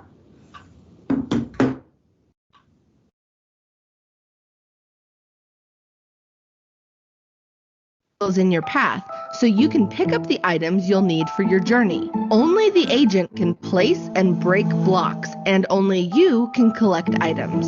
Your screen is split into 3 main parts. On the left is Minecraft. The middle area is the toolbox with commands that the agent can understand. And on the right is the workspace. That's where you stack the commands to build your program to control the agent. The agent can walk, turn, and activate pressure plates. It can also destroy blocks and place blocks. When it places a block like these minecart rails, it places it underneath itself. If you forget what to do, the instructions for each level are at the top. If you want to try again, you can hit the blue reset button to reset everything to where it started. And if you need to delete a block of code, drag it from your workspace to the toolbox. Remember to hit run to get the agent moving. Okay, go ahead and try out the first few levels. Good luck!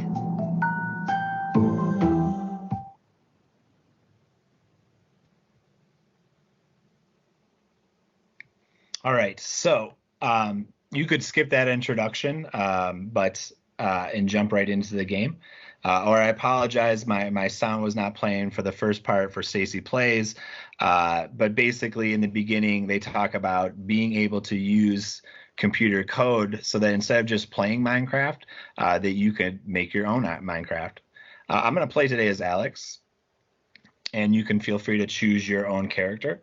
So basically, as they explained in that video, it starts off with a challenge. So in this one, the door is locked, but the agent is here to help.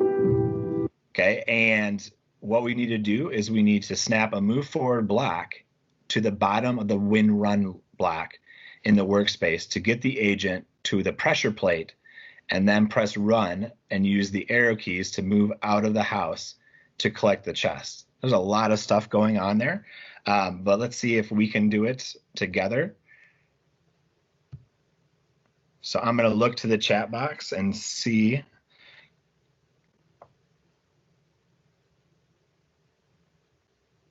Okay, the first thing it asks us to do is to move forward.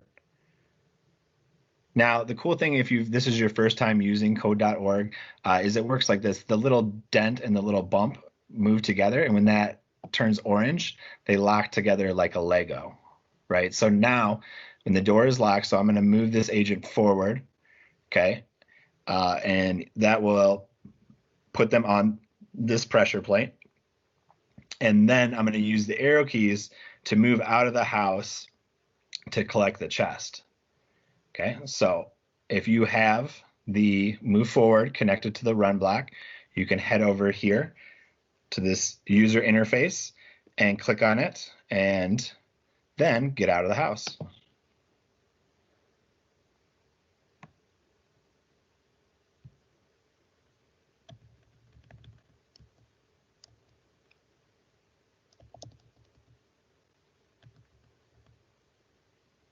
All right, as you can see, I followed the instructions, which are here at the top.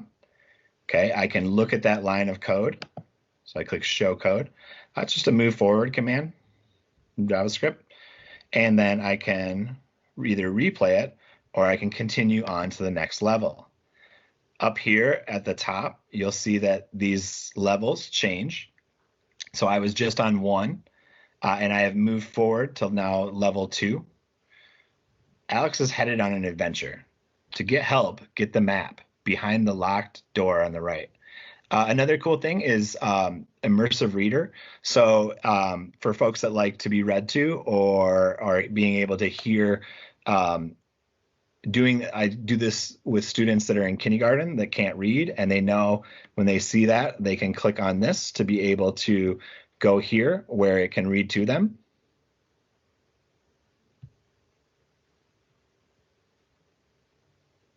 Oh, and I have my volume turned down.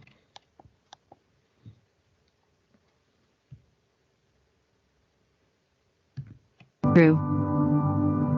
And the cool thing about that is you can adjust it, right? So you can make it read faster, slower. I can change from a female voice to a male voice. All these cool things to help students that can't even read yet learn how to code. Pretty cool. And when you're done, you just click this back arrow and it takes you back to the mission. All right, so it wants me to snap the code in the workplace so the agent, the pressure plate, so that Alex can get through. So here's my agent and here's my pressure plate. Okay, two things I can do is I can just move forward one. Okay, writing code is like writing a recipe. And the thing about writing a recipe is you got to have the right steps. So moving forward, just put them right here. So I would have to do a second one. One of the things about coding, and even though this is only two, the ability to repeat is what can keep your code shorter. So instead of dropping 2 blocks there that say move forward, which is the same as what I'm using now, I can kind of think ahead and say, if I had to do this like 10 or 100 times, I wouldn't want to drag this move forward block over and over again. So it introduces us to this idea of repeat. The idea that you can repeat an action or a segment in code helps coders create a lot of stuff. I was reading through, there was something like 1.5 million lines of code that are taken just in some aspects of the ISS space station, and then they said over 3 million lines of code to keep it going and to keep it running. So once you drop your lines of code in there, you can click run, and it steps it's on the pressure plate. So now I can go over here, and the cool thing I like about this is if you're playing this and you're like, oh, there's little Easter eggs in every single one, right? So I'm going to take a pause. Well, while some of you are already playing, I'm going to talk to this one. There's an Easter egg right in here. So I could actually redo this code so that I can get this too. Right now my code lets me get this, but that's the thing for you. Really, there's a lot of folks on here. I get the sense that you are like super users, right? So see if you can figure out how to get to that egg right there. And there is a way, and it's part of one of the many we call them Easter eggs in the gaming industry. They're little special things. It doesn't do anything except for prove that you're awesome. So see if you can figure it out. I'm going to end this mission 2 by doing what it says and getting the map behind the locked door, and then it says congratulations. So I can look at that code again, or I can click replay and be able to try to get that egg. If you're going to hit replay, click reset, okay, and redo your code over here, and then click run again, and it will launch the code a second time, so that when you go get your egg or your map, it will take you to the next level.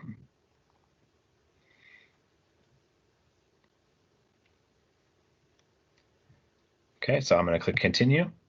Okay, so I've made it to level 3 up here at the top. Okay, you can see 1, 2, 3. As you complete each one, it opens up some new learning.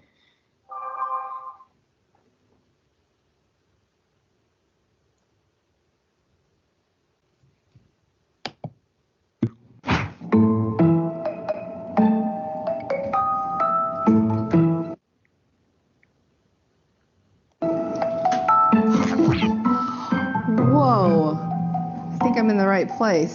This is amazing. I feel like I'm back in Minecraft. Hello. How are you? Hello. Ooh, it's a creeper. You don't do anything, do you? Stacy? Hi, Katie? Yes. Welcome to Minecraft. Thank you. Come on in. Okay. This is amazing. So you work here every day as a developer, right? Yeah, it's pretty awesome. I'm a developer on the Minecraft Marketplace team. How many coding languages do you know? In my career, I've probably worked with over a dozen. Yeah. Dozen. Mm-hmm. So now you wouldn't happen to know anything about this little golem guy that calls himself the agent? We use the agent to do things that Steve or Alex can't, like go across lava? Well, I want to learn how to code and they want to learn how to code. So what is sort of one of the first things that you need to know when you're learning? Well, you need to learn how to use loops. Okay. Loops are things that developers write to give commands to a computer that can be run over and over again. Got it. So I think there's actually some of that coming up in the levels ahead. So go ahead and give loops a try. In the next level, you can use a loop to move the agent along the path. Drag the repeat block into the workspace and place the move forward block inside the repeat block. This tells the computer to do the same thing many times in a row without having to drag a whole bunch of blocks into the workspace. You can choose how many times to repeat by putting a number in the repeat block. You can put turns and multiple commands in the repeat block too, but for now, try using a repeat to move the agent forward a few steps. Remember, if you get stuck on a puzzle, you can always hit the blue reset button and try again. If you are thinking about having a cool job like Katie's, go ahead and click the Show Code button when you finish every level. That's going to actually show you the JavaScript code that someone like Katie uses when she's actually programming Minecraft. So anyway, thank you so much. Yeah, good luck, everyone.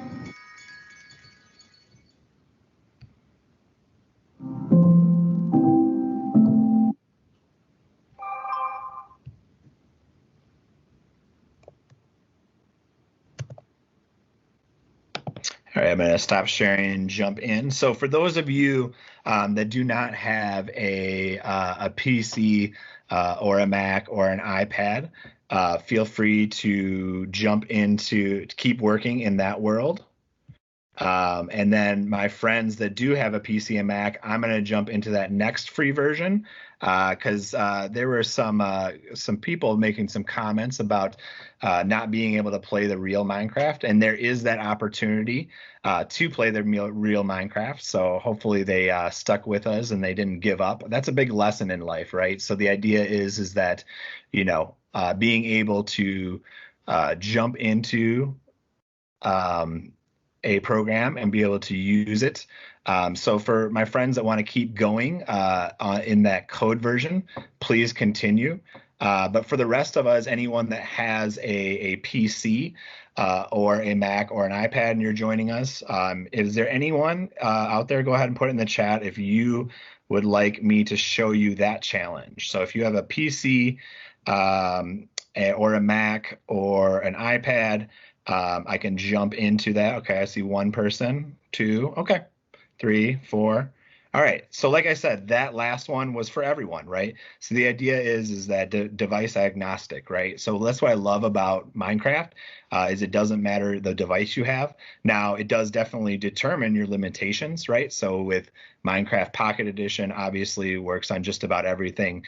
You may use it on your Raspberry Pi, stuff like that.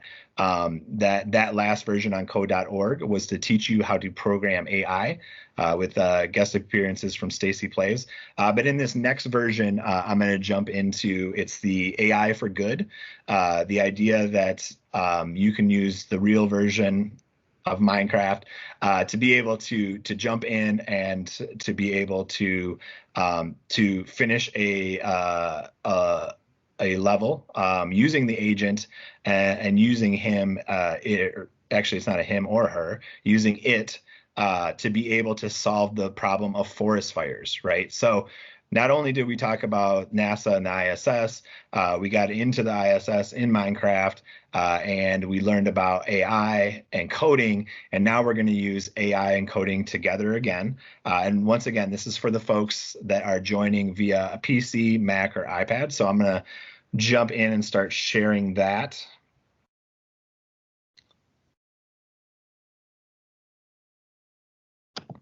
Okay.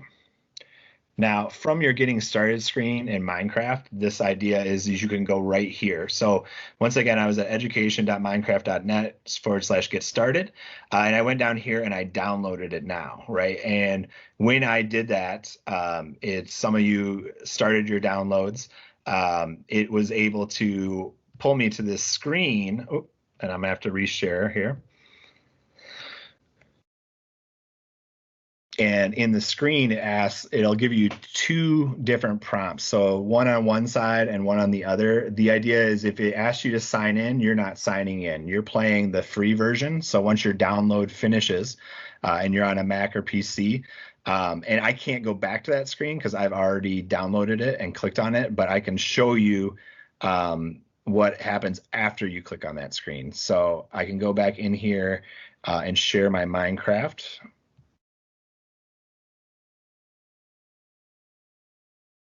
Looking here at the chat again. Okay, good. All right, so I'm back in my Minecraft Education Edition, and that the challenge that we're going to go to is it is called, and it was one of the first ones we did with my students. It's not Code Town. Here it is. It's called Hour of Code, and so we were doing that. And that's the free one. So your school doesn't have to buy anything. Anyone can play. The one drawback is because of that safety, that security, we will not be playing in a world together.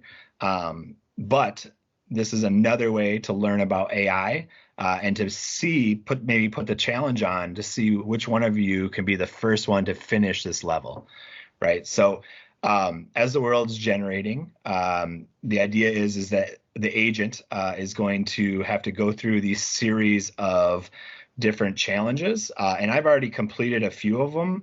So I don't know that my agent is necessarily starting at the beginning. Okay. So I'm inside of the quest. So I'm at a different point. When you start out in the beginning, you will have a different quest. And it's the same thing that we were just doing, is learning how to code the agent and being able to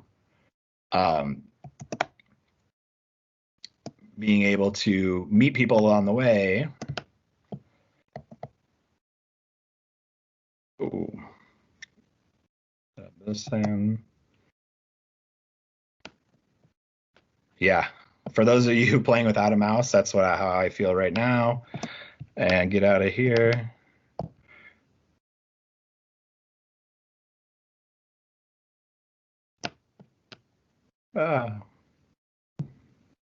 Along the way, there's folks that can help you. So this mission right here, I'm going to be coding the agent from the top to be able to go through this maze. Okay, and once it does, it gets to the edge and it examines these different plants. And so it looks like I had already created that agent. Here is my agent for the folks that haven't seen the agent yet. And now I can go to the Fire Research Center. So all along the way, if you are playing on a Mac, PC, or iPad, you can go this way. And when you reach someone, feel free to speak with them. Okay. The head of research says that teaching the agent to predict fire hazards is our best tool for prevention. And the cool part is I can actually put some sound in here, and this icon will let students that are just learning to read, so like my kindergartners, get to play this game, and they can use Immersive Reader to be able to have it read it to them. Cancel that and jump right in here to the door. All right, quest completed. I did it. All right, head right here, and then talk to the next person for the next quest. This computer will help teach the agent about plants and fire hazards. Watch the images on the monitor.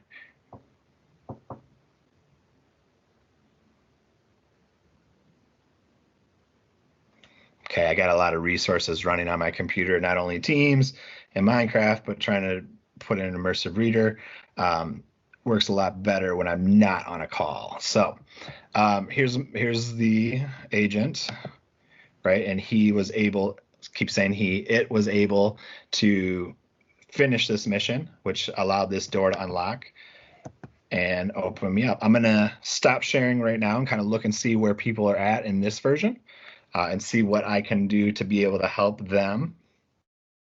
We got about 40 minutes for you to be able to finish one of those two missions. Like I said, depending on what device you have, will determine the mission.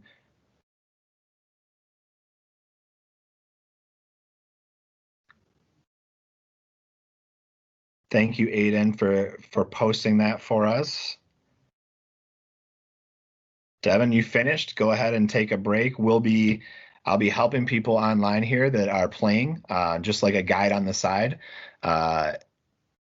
And if you're finished, feel free to print out your hour of code completion. So in both exercises, whether you choose to do the code.org one or whether you choose to do the full version and download it on your own PC, Mac or iPad, in both cases, they end with a fun certificate. And that can be something that you have to remember today and to put into your portfolio, right? So the idea is that maybe before today you didn't think that you could be a coder, but maybe through doing these Minecraft challenges, Stacy Plays introduces you to some other amazing coders that work on the Minecraft team. Hannah, the idea is you won't be able to use your Microsoft login because that is for Microsoft Office. So you have to do the free version, which is called the Hour of Code, and it'll be the one on your right side, I believe. So the left side says sign in, and then just use the demo. Thank you, Aiden. And I'm going to try to take a screenshot of that to post so that other folks see. And unfortunately, like I said, I already chose. So let's see if I unsign out, if it'll let me see that again.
All right, for those of you still playing or just finishing up, here's a view of the space station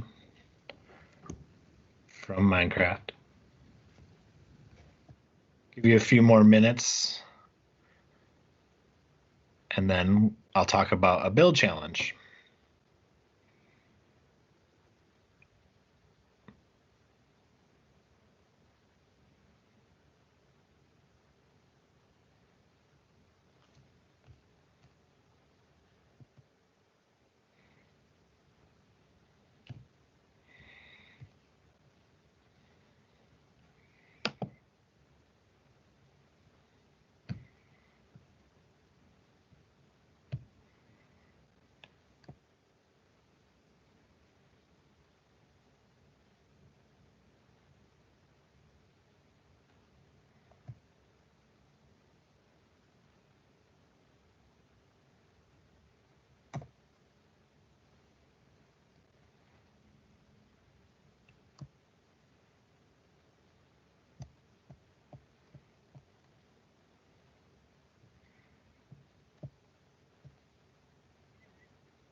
All right, for people that are just finishing up, I'm just going to kind of go through what we talked about. We did the Minecraft basics, how to play depending on what version you're in and what device you were using. We looked at some of the research on the International Space Station, and that research also exists. I'll be posting some links for more from the International Space Station. We learned about the alternate mission, which is the Hour of Code AI for people that were on an iPad, Mac, or PC. Then we went into the Hour of Code and we played as the agent through code.org. So at this time, I'd like to open it up to anyone with some final thoughts. Go ahead and feel free to start typing that in the chat box. Some final thoughts about the ISS, about how Minecraft can be used to help learning, about how different devices are used for different reasons. And while you're typing that out, just because it's going on right now and you might be interested, there are project submissions for the Minecraft Education Global Build Championships. So that started on October 3rd.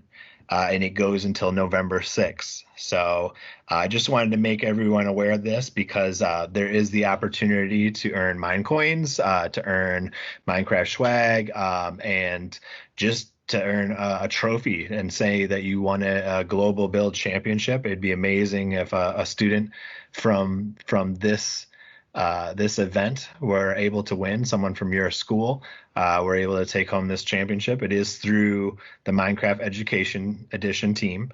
So you would have to find a way to be able to compete in that venue. Like I said, there's Minecraft on Xbox tournaments, there's Minecraft on PlayStation 4 tournaments.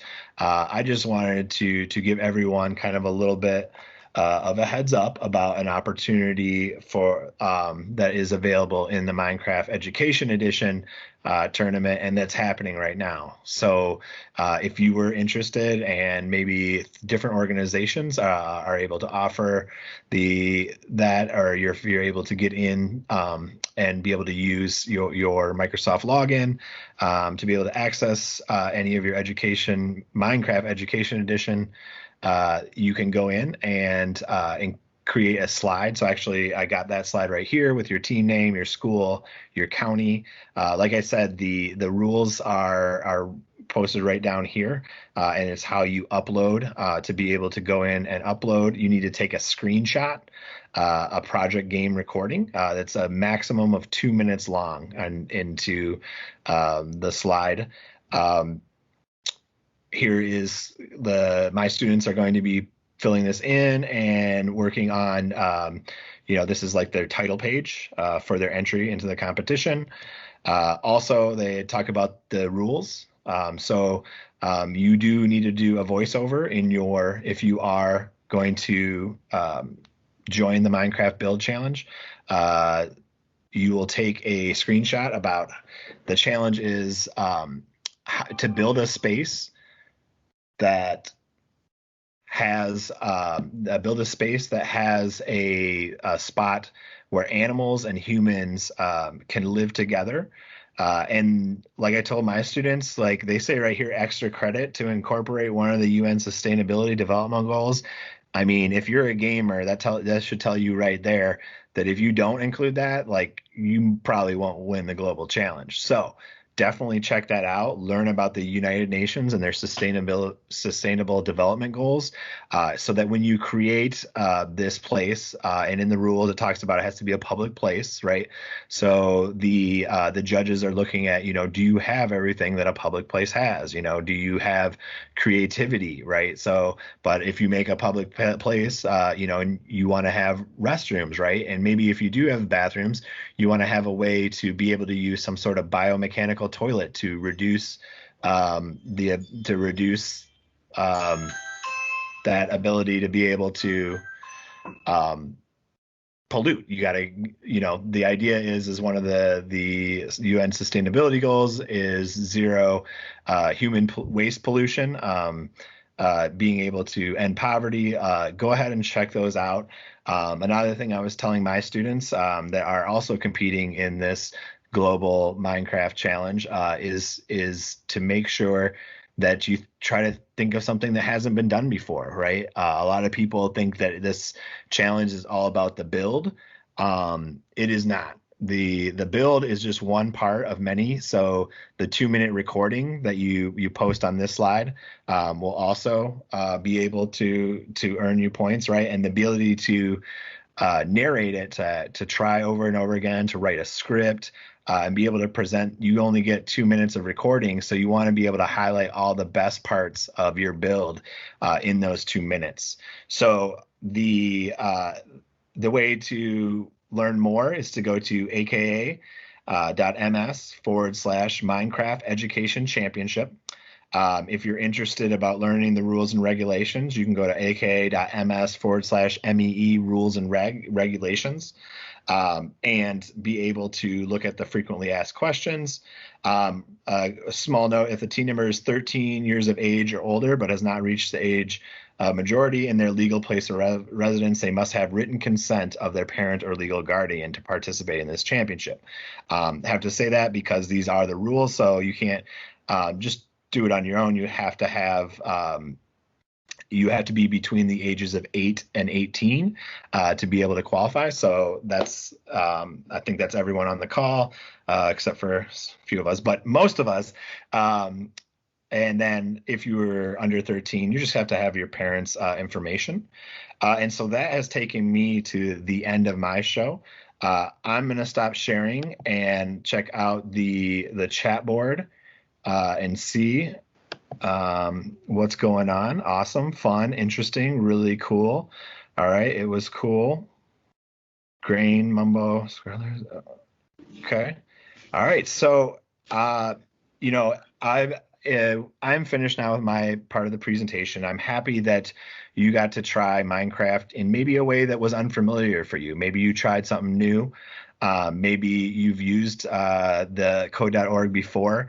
So the demo was something that was new. You could see the new items, things like book and quill or bees in Bedrock, but there is the ability to use a camera, so you can take selfies and be able to put them into your book and quill, your portfolio. And since I'm not seeing any questions posting, I'm going to stay on, but let's just get started now. Donna, how can I introduce the great Donna? We get to do work all across the United States, working with Microsoft citizenship and being able to bring these opportunities to students, to nonprofits, to local cities. And she's such a joy to work with. And folks, let's get a round of applause for Miss Donna Woodall. All right, yay. Well, thank you for that, Todd. And let's give Todd a round of applause for his excellent work in his last segment. Let me hear some cheering. You guys can go off of mute and let's sink in and have a little chat. Yay! Thank you. Yes, Todd. it was great. It was great. Fantastic. Well, first of all, my name is Donna Woodall, as Todd mentioned. I work for Microsoft, and I was one of the planners that worked with the county executive in order to bring this program to you and the school and the students and the teachers, and hopefully some parents participated as well. Our objective was to give you an introduction in a very fun way to how technology is impacting us, you know, in many, many different ways. We thought a theme of space and exploration would be very interesting, and to meet people who have been on the space station, the International Space Station, and see and hear a little bit about what they accomplish and how they reach their goals. So that was one idea. And then to follow it up with some coding exercises that give you a sense of, you know, what it's like to do some coding and what kinds of things you need to think about should you want to pursue a future in STEAM, science, technology, engineering, and math. So we're really, really happy that you were able to participate with us.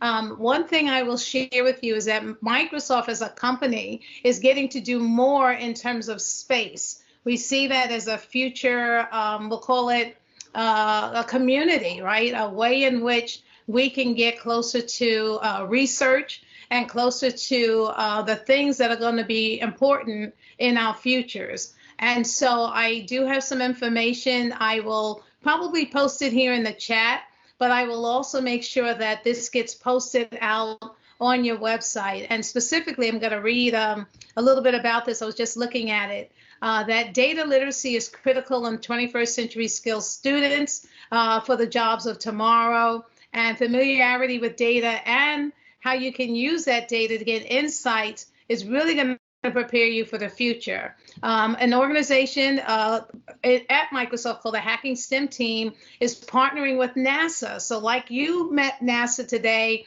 we have a team that's partnering with NASA as well. And we're having what we're calling a day of data that we're offering. And so this day is going to be on Monday, November 2nd.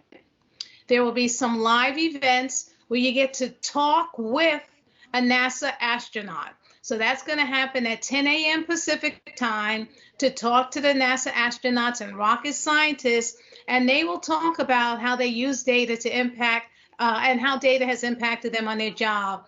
So this is something I'm going to share. Make sure you guys, if you have an interest, if you have the time, we'd love to have you.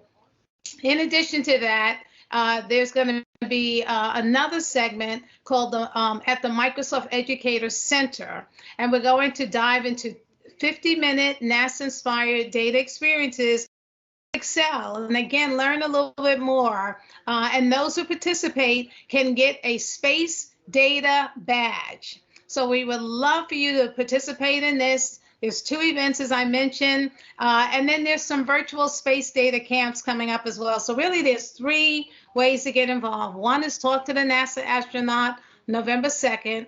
2, there's going to be a 50-minute NASA-inspired data experience where you can earn a space data badge.